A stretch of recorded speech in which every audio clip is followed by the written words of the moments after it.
जय श्री कृष्णा। कैसे हैं बच्चे आप लोग? आज का इम्पोर्टेंट टॉपिक क्या लेकर आ गए सर?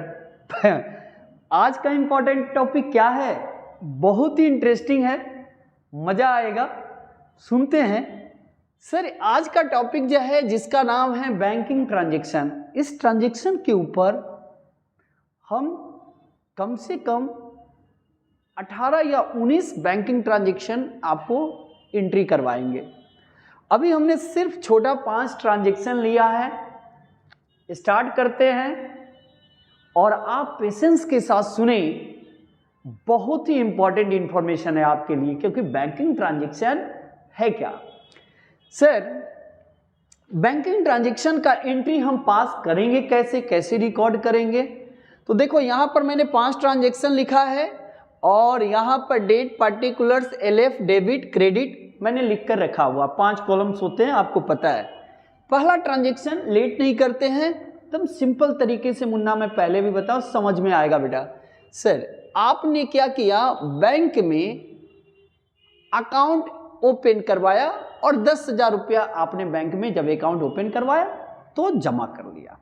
देखो बैंक में जब डिपॉजिट करोगे तब भी सेम चीज बात हो गया, या बैंकेट होगा तब भी सेम चीज होगा, और ओपन ए बैंक अकाउंट होगा तब। इसका मीन्स है कि आपने, इट मीन्स कि बैंक में कैश जमा किए। ओ कैश डिपॉजिटेड इनटू बैंक, पैसा बैंक में जमा किए। कॉमन सेंस है मुन्ना। जब पैसा बैंक में जमा किए होंगे तो मुझे बताइए आपके पास कैश क्या है? एसेट्स है। हाँ सर कैश क्या है? एसेट्स है। क्लियर? मेरी बात को ध्यान से सुनेंगे।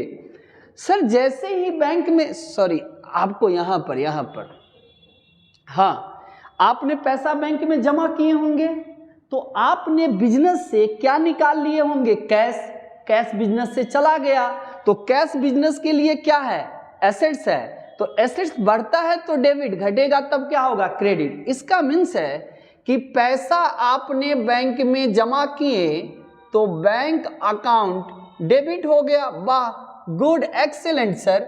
बैंक में कितने से डेबिट किए? 10,000। इसका मीन्स है बैंक कॉलम को मैंने 10,000 से बढ़ा दिया। सिंपल बात है, लॉजिक कुछ नहीं है मुन्ना। पैसा बैंक में जमा किए, बैंक कॉलम बढ़ गया। मुन्ना पैसा क्या जमा किए होंगे? कैश। कॉमन सेंस है, बिजनेस से कैश निकाले होंगे तो कैश एसेट्स है, घट गया, क्या हो गया? क्रेडिट, मतलब डिक्रीज हो गया। तो देखो राइट साइड में बेटा टू कैश लिख देंगे, बात खत्म। देखो जितना से डेबिट उतना ही से क्रेडिट। ए मुन्ना देखना, तुम्हारा एसेट्स घट गया। एसेट्स घटता है, डिक्रीज करेगा तो क्या होगा? क्रेडिट। अच्छा पैसा कहां जमा किए? बैंक में। बैंक कॉलम बढ़ गया, बैंक क्या हो गया? डेबिट। जब पैसा बैंक में जमा करेंगे तो बैंक कॉलम बढ़ेगा। मुन्ना बैंक, याद रखो मुन्ना, बैंक कॉलम बढ़ेगा तो डेबिट होगा और बैंक कॉलम घटेगा तो क्रेडिट होगा। अच्छा ए मुन्ना, ये बैंक कॉलम बढ़ा तो बैंक कॉलम बढ़ा तो क्या हो गया? जल्दी से बताओ, डेबिट। और बैंक कॉलम घटा तो क्या हो गया? क्रेडिट। इसका मतलब है हम आपको आगे बताएंगे। सर रूल्स के अकॉर्डिंग बता दीजिए। अच्छा मुझे बताइए, बैंक में जमा किए तो बैंक कॉलम बढ़ गया तो बैंक भी आपका क्या है? बैंक में जमा किए एसेट्स। तो देखो मॉडर्न रूल के अकॉर्डिंग एसेट्स बढ़ता है तब क्या होता है? डेबिट। मैंने डेबिट कर दिया। सर आपके कैश बिजनेस से क्या हो गया? डिक्रीज कर गया तो क्या हो गया? क्रेडिट। पहला एंट्री खत्म। सर एंट्री बता दीजिए ना बच्चे को। बैंक में जमा, ए मुन्ना पैसा बैंक में जमा करेगा, बैंक कॉलम बढ़ेगा, bank account debit, cash column घटेगा, टू कैश क्रेडिट। एंट्री क्या हो गया? Bank account debit to cash. चलिए सर इसी को कंट्रा एंट्री के नाम से जानते हैं, जिसमें कैश और बैंक दोनों एज वेल एज इफेक्ट करेगा। जिसमें कैश और बैंक दोनों होगा वो है कॉन्ट्रा एंट्री। तो देखो डिपॉजिट करना भी कॉन्ट्रा एंट्री होता है। अब आइए, withdraw cash from bank for office use. ए मुन्ना ध्यान से मेरी बात सुनना। पैसा बैंक से निकाला, जैसे ही पैसा कैश बैंक से निकाला होगा तो बिजनेस में कैश आया होगा। हाँ सर, बात समझ में आ गया। ए मुन्ना, कैश क्या है बिजनेस के लिए? रोकड़ा। ए मुन्ना, रोकड़ा आया, लक्ष्मी आया, कैश आया, कैश बढ़ा तो डेबिट। देखो एसेट्स बढ़ेगा तब क्या होगा मुन्ना? एसेट्स बढ़ेगा तो डेबिट होगा। मैंने डेबिट कर लिया। देखा, लिखो, लिखा है ना मुन्ना, एसेट्स बढ़ेगा। मुझे बताओ, बैंक से पैसा निकाला तो बैंक कॉलम क्या हो गया? घट गया। इसका मतलब है टू कैश। यहां पर देखिए, बैंक कॉलम घट गया, मैं नीचे की तरफ है मुन्ना। बैंक कॉमन सेंस है, इसमें कुछ है ही नहीं। बैंक में पैसा जमा करो, बैंक कॉलम भराओ, बैंक से पैसा निकालो तो बैंक कॉलम घट गया। तो देखो, बैंक कॉलम घटा तो क्या हो गया? Bank account to bank credit कर दिए। सर कितना, जल्दी से बताइए। 5000 यहां पर 5000 से मुन्ना डेबिट और 5000 से क्रेडिट, कंप्लीट। ये भी एंट्री। सर जरा बच्चे को फिर से बता दीजिए ना। बैंक से पैसा निकाला, ए मुन्ना, बैंक से पैसा निकाला तो एसेट्स बढ़ा। कैश क्या है? एसेट्स है। एसेट्स बढ़ेगा तब क्या होगा? डेबिट। सर क्या घट गया? बैंक कॉलम घट गया तो बैंक कॉलम घटेगा तब क्या होगा? क्रेडिट। तो देखो मैंने क्या कर दिया, क्रेडिट। ऊपर में भी लिखे हैं, बैंक बढ़ेगा तो डेबिट, बैंक कॉलम घटेगा तो क्रेडिट। चलिए, withdrew cash from bank for office use समझ में आ गया। इंटरेस्ट अलाउड बाय बैंक, ध्यान से सुनो, बैंक ने तुमको ब्याज दिया, बैंक ने तुमको बिजनेस में इंटरेस्ट दिया। जैसे ही बैंक ने इंटरेस्ट दिया होगा तो बैंक कॉलम क्या हो गया होगा? बढ़ गया होगा। तो देखो एंट्री क्या करेंगे? बैंक कॉलम को बढ़ा देंगे।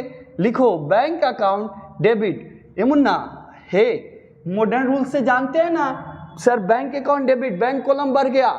मुझे बताओ, इंटरेस्ट तुम्हारे लिए बिजनेस के लिए क्या है? सर इंटरेस्ट मिलेगा। इंटरेस्ट अगर मिलेगा तो क्या होगा? फायदा। फायदा, इनकम क्या होता है? सर इनकम बढ़ेगा तो क्रेडिट। देखो इनकम बढ़ गया, मैंने क्या कर दिया? क्रेडिट। ए मुन्ना, इनकम बढ़ेगा तो क्या होगा? क्रेडिट। बैंक ने तुमको इंटरेस्ट दिया तो इनकम बढ़ा, तो इनकम को मैंने क्रेडिट कर दिया। देखो आई फॉर इनकम, इनकम बढ़ा तो क्रेडिट। बैंक कॉलम बढ़ गया क्योंकि बैंक ने इंटरेस्ट दिया तो डेबिट हो गया। इसका मीन्स है कि बैंक कॉलम यहाँ मॉडर्न रूल के अकॉर्डिंग हमारा बैंक क्या है? एसेट्स के अकॉर्डिंग है। एसेट्स बढ़ता है तो डेबिट। यहाँ पर हमारा बैंक भी बढ़ गया और इंटरेस्ट हमारा इनकम भी बढ़ गया। क्लियर है? बैंक कॉलम भी बढ़ा और इंटरेस्ट इनकम भी बढ़ गया। इनकम बढ़ता है तो क्रेडिट। चलिए कितना से है? सर जितने से डेबिट उतने से क्रेडिट। सर एक बार बोल दीजिए ना, इंटरेस्ट अगर बैंक देगा तो क्या होगा? ए मुन्ना, बैंक ने इंटरेस्ट दिया तो बैंक जब इंटरेस्ट दिया तो बिजनेस के लिए क्या हो गया? बिजनेस के लिए क्या हो गया? इनकम। इनकम का बैलेंस क्या होता है?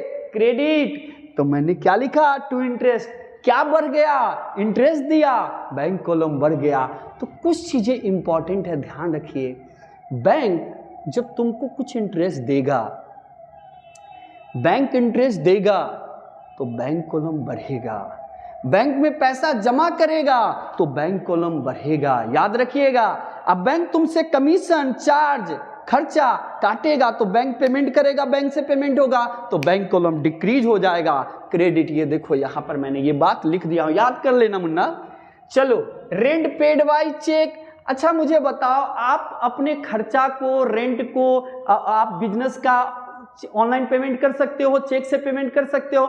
हाँ सर, क्लियर बात तो बता रहे हैं। कोई खर्चा भी तो हम चेक से पेमेंट कर सकते हैं या हम ऑनलाइन पेमेंट कर सकते हैं। अच्छा अच्छा, हाँ सर बिल्कुल। तो मुझे बताओ, रेंट पेड करना बिजनेस के लिए क्या है?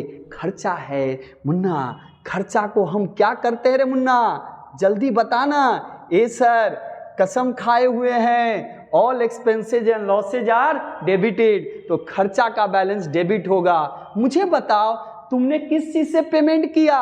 ए सर, बैंक से घट गया होगा, बैंक कॉलम हमारा कम गया। अच्छा, बैंक कॉलम कमेगा तो क्या होगा? क्रेडिट। बैंक कॉलम बढ़ेगा तो क्या होगा? डेबिट। बैंक कॉलम घटेगा तो क्या होगा? क्रेडिट। बैंक कॉलम बढ़ेगा तो क्या होगा? डेबिट। ए मुन्ना, एसेट्स घट गया, क्रेडिट। खर्चा बढ़ गया, डेबिट। तो देखो खर्चा बढ़ा तो डेबिट, बैंक कॉलम घट गया, क्रेडिट। क्लियर है? आगे बढ़ते हैं, नेक्स्ट आइए। Sir sold goods to Rakesh against cheque, मतलब अरे सर मीनिंग बताइए। सर मैंने उधार में सामान नहीं बेचा, चेक में बेच दिया। किसको बेचा? राकेश को। अब राकेश का नाम नहीं आएगा क्योंकि चेक से पेमेंट हो गया। मुझे बताइएगा, चेक आया होगा तो बैंक कॉलम बढ़ेगा, यस या नो? यस या नो? हाँ, एसेट्स बढ़ गया। एसेट्स बढ़ता है तो डेबिट। मुझे बताइए जरा ध्यान से, रे मुन्ना, गुड्स के जगह पर क्या लिखता है? सेल। सेल क्या है? इनकम। इनकम बढ़ेगा तो क्या होगा? क्रेडिट। टू क्या लिखेगा? सेल्स। गुड मुन्ना, एक्सीलेंट, अच्छे, भालो अच्छे। मुन्ना रेंट वाला कितना था रे मुन्ना? 6000, तो 6000 से डेबिट कर दे, 6000 से क्रेडिट कर दे, हो गया रेंट वाला। अच्छा, सेल कितने का था मुन्ना? 50,000 का, तो 50,000 डेबिट कर दे और 50,000 क्रेडिट कर दे, बात तो खत्म हो गया। अच्छा यही था। Clear sir? ये मुन्ना यही था, यही धमाका था। सर एंट्री एक बार बोल दीजिएगा, सुन लो। अच्छा, पैसा बैंक में जमा करेंगे तो बैंक कॉलम बढ़ेगा, पैसा बैंक से निकालेंगे या बैंक पेमेंट करेगा रेंट को, क्रेडिटर्स को। अच्छा, खर्चा, जब भी खर्चा का पेमेंट होगा तो क्रेडिट हो जाएगा बैंक कॉलम। पैसा जमा करेंगे तो देखो मुन्ना, इस एंट्री को और इस एंट्री को C4 कंट्रा बोलते हैं। C4 कंट्रा बोलते हैं, जिसमें पैसा जमा करना और विड्रॉल करना कंट्रा एंट्री होता है। तो देखो, पैसा बैंक से निकालोगे तो क्या होगा? Bank account debit to cash. नहीं सॉरी सर, बैंक में पैसा जमा करोगे तो क्या होगा? Bank account debit to cash. Sir पैसा बैंक से निकालोगे तब क्या होगा? Cash account debit to bank. Bank column, यहाँ देखो बैंक कॉलम क्या हो गया? डिक्रीज कर गया। और यहाँ बैंक कॉलम क्या हो गया? इंक्रीज कर गया। मुन्ना बैंक इंटरेस्ट दिया तो बैंक कॉलम क्या हो गया? डेबिट। और इंटरेस्ट आपका इनकम बढ़ गया। अच्छा, चेक से पेमेंट किए हैं, खर्चा बढ़ गया। मुन्ना रेंट खर्चा डेबिट और बैंक कॉलम क्या हो गया? घट गया। मुझे बताइए, चेक से पेमेंट हुआ है, चेक से, हाँ सेल किए हैं, राकेश ने चेक दे दिया, बैंक कॉलम बढ़ गया। सेल आप लिख के लिए इनकम है तो इनकम भी क्या हो गया? इनकम बढ़ेगा तब क्या होगा? क्रेडिट। एसेट्स बढ़ेगा तब क्या होगा? हम लोग ने मॉडर्न रूल के अकॉर्डिंग बैंक को भी एसेट्स मानकर ही हम लोग चलते हैं। क्लियर है? और वही गोल्डन रूल से बनाइएगा तो debit the receiver, credit the giver, debit what comes in, credit what goes out, all expenses and losses are debited, all income and gains are credited. आप पढ़ लीजिएगा, बहुत इंपॉर्टेंट है, बहुत ज़्यादा आपको जास्तिक नहीं बताया हूँ कि हमेशा याद रखो, बैंक में पैसा जमा करोगे या बैंक से पैसा निकालोगे तो कंट्रा एंट्री होगा। ये दोनों कंट्रा एंट्री है, जिसमें कैश और बैंक दोनों होगा, वो कंट्रा एंट्री होगा। हमेशा याद रखो, पैसा जब बैंक में मुन्ना जमा करोगे तो बैंक कॉलम बढ़ेगा और कैश कॉलम घटेगा। जब बैंक से पैसा विड्रॉल करोगे तो कैश कॉलम बढ़ेगा और बैंक कॉलम घटेगा। बैंक जब ब्याज देगा तो देखो बैंक कॉलम बढ़ेगा, इंटरेस्ट भी बढ़ेगा, इनकम भी बढ़ेगा। रेंट से पेमेंट करोगे, रेंट को चेक से पेमेंट करोगे तो खर्चा बढ़ेगा और बैंक कॉलम घटेगा। सर सेल करोगे, चेक से पैसा आया है, बैंक कॉलम बढ़ेगा, बैंक कॉलम बढ़ेगा। और सेल आपके लिए, बिजनेस के लिए इनकम है, इनकम बढ़ता है तो क्या होता है? क्रेडिट। यही 5 एंट्री है, आप इसको पढ़ लीजिएगा। Thank you very much.